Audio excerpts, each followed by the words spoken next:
Okay guys, and today we're going to show you how to load some paper into your Canon PIXMA TR4522 or similar printer.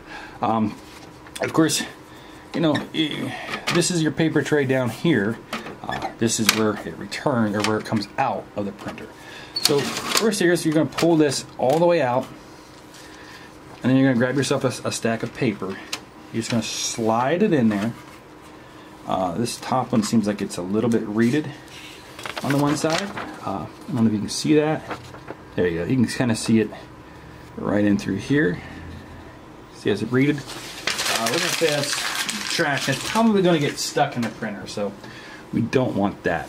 So once you got it out all the way, set your paper in. Make sure you set your, the side of your paper correctly, and then just push in on this and slide her back in. Now that she's slid back in, she's ready to print. So of course, slide your tray out, and wow, that is dusty, but that'll allow the paper to catch on its way back out.